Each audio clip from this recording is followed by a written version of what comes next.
NEET மற்றும் JE ப்ரிப்பரேஷனுக்கான இந்த special master கிளாஸ்க்கு உங்களை அன்போடு வரவேற்கிறேன்.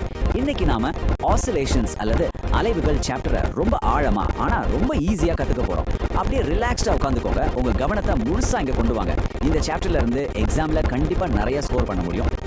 இன்னைக்கு கிளாஸ்ல நாம என்னென்ன கவர் பண்ண போறோம்னு ஒரு குயிக் லுக் பார்த்துடலாம். அலைவுகளோட அடிப்படை சிம்பிள் ஹார்மோனிக் மோஷன், அதாவது SHM, திசைவேகம் மற்றும் முடுக்கம், ஆற்றல், தனி ஊசலோட செயற்பாடு, அப்புறம் கடைசியா முக்கிய குறிப்புகள். பார்க்க நிறைய இருக்கிற மாதிரி தோணலாம், ஆனா கவலைப்படாதீங்க. கிளாஸ் முடியும் போது இது எல்லாமே உங்களுக்கு ரொம்ப கிளியரா புரிஞ்சிருக்கும். சரி, முதலாவது பகுதி அலைவுகளோட அடிப்படைக்குள்ள போலாம். பிசிக்ஸை வெறுமனே புக்ல படிக்கிறத விட நம்ம ரியல் லைஃப்ல பார்த்தா ரொம்பவே இன்ட்ரெஸ்டிங்கா இருக்கும். இப்போ உங்களுக்கு ஒரு சின்ன கேள்வி. ஆடிக்கிட்டு இருக்கிற ஒரு குழந்தையோட தொட்டிலுக்கும் செவுத்து கடிகாரத்தில் இருக்க பெண்டலத்துக்கும் என்ன காமன் ஒற்றுமை இருக்கு? கொஞ்சம் கற்பனை பண்ணி பாருங்க. ரெண்டுமே ஒரு குறிப்பிட்ட மையப்புள்ளியை வச்சு சலிக்காம முன்னாடியும் பின்னாடியும் திரும்ப திரும்ப மூவ் ஆயிட்டே இருக்கு இல்லையா? இதுதான் பிசிக்ஸோட ஒரு அழகான ஆரம்பம். இப்போ பீரியாடிக் மோஷனுக்கும் ஆசிலேட்டரி மோஷனுக்கும் என்ன வித்தியாசம்னு தெளிவா புரிஞ்சுக்கலாம்.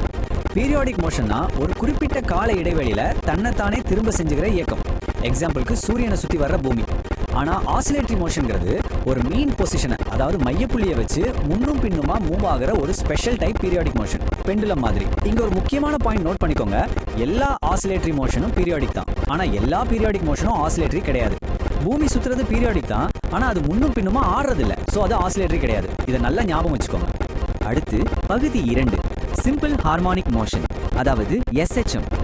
ஓகே, இப்போ இந்த சாப்டரோட ரொம்ப முக்கியமான மேத்தமேட்டிக்கல் பார்ட்டுக்கு வரும். SHMங்கிறது ரொம்பவே சிம்பிளான ஒரு அலைவியக்கம். இதுல செயல்படுற ரீஸ்டோரிங் ஃபோர்ஸ், அதாவது மீள்விசை, எப்பவுமே அதோட இடப்பெயர்ச்சிக்கு டிஸ்பிளேஸ்மெண்ட்டுக்கு நேர்த்தகவுல இருக்கும். அண்ட் அது எப்பவுமே மையப்புள்ளியை நோக்கி தான் செயல்படும். இதோட equation x of t = a cos of omega t + phi.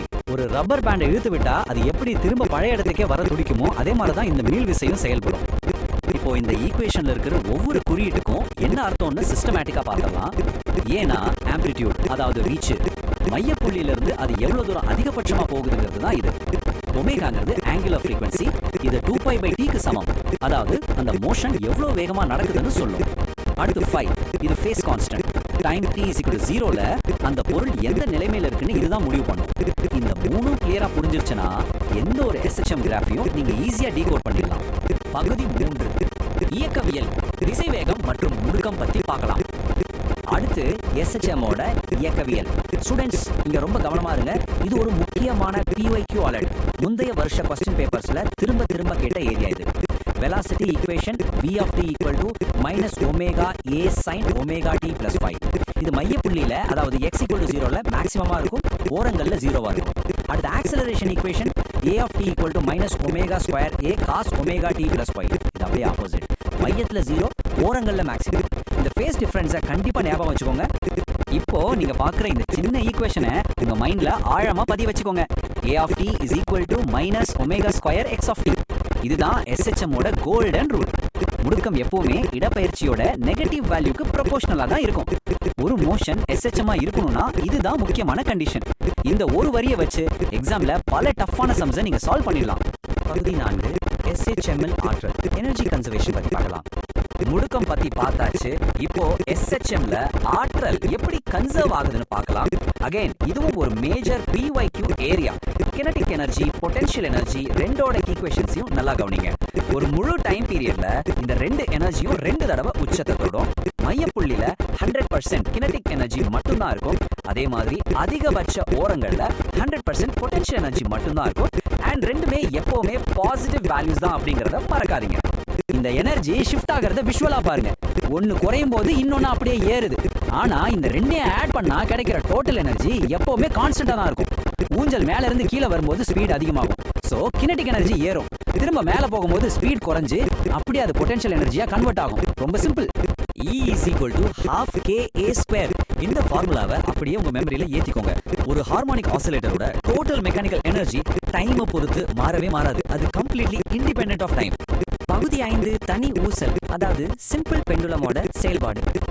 இப்போ அப்ஸ்ட்ராக்டா ஸ்ப்ரிங்கை பத்தி பேசினதை விட்டுட்டு நம்ம எல்லாருக்கும் தெரிஞ்ச ஒரு பிராக்டிகலான அமைப்பிற்கு வருவோம். தனி ஊசலோட டைம் பீரியடை எப்படி டிரைவ் பண்றதுன்னு ஸ்டெப் பை ஸ்டெப்பா பார்க்கலாம். முதல்ல கிராவிட்டியால உருவாகிற மீள் திருப்பு விசை τ = -L mg sin θ. இங்கதான் ஒரு மேஜிக் பண்றோம். கோணம் ரொம்ப சின்னதா இருந்தா sin தீட்டாவை நாம தோராயமா தீட்டானே எடுத்துக்கலாம். இதுக்கு பேர் தான் ஸ்மால் ஆங்கிள் அப்ராக்சிமேஷன். இதை சப்ஸ்டிட்யூட் பண்ணா ஃபைனலா நமக்கு டைம் பீரியட் ஃபார்முலா கிடைக்கும். t = 2π √of L/g. இங்க ஒரு இன்ட்ரெஸ்டிங் ஃபேக்ட் கவனிச்சிங்களா? இந்த ஃபார்முலால மாஸ் m இல்லவே இல்ல.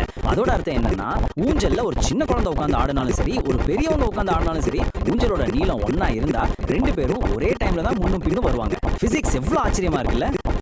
நாம இப்போ ஃபைனல் செக்ஷனுக்கு வந்துட்டோம். முக்கிய குறிப்புகள். ஓகே ஸ்டூடெண்ட்ஸ், கொஞ்சம் ரிலாக்ஸ் பண்ணிக்கோங்க. நோட்ஸ் எடுக்க ரெடியா இருங்க. இந்த 4 ஃபார்முலாஸையும் கட்டாயமா உங்க ஃபார்முலா நோட்ல எழுதிக்கோங்க. Displacement x of t = a cos omega t + 5.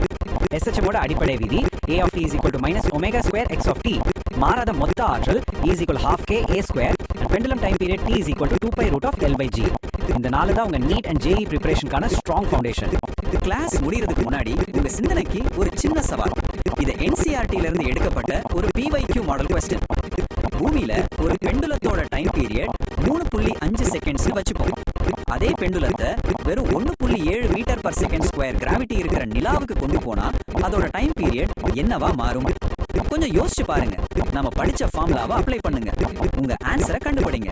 உங்களோட இந்த தேடல் தான் உங்களை எக்ஸாம்ல டாப்பரா மாத்தும். நல்லா பிராக்டிஸ் பண்ணுங்க. அடுத்த எக்ஸ்பிளைனர்ல மீட் பண்ணலாம். All the best.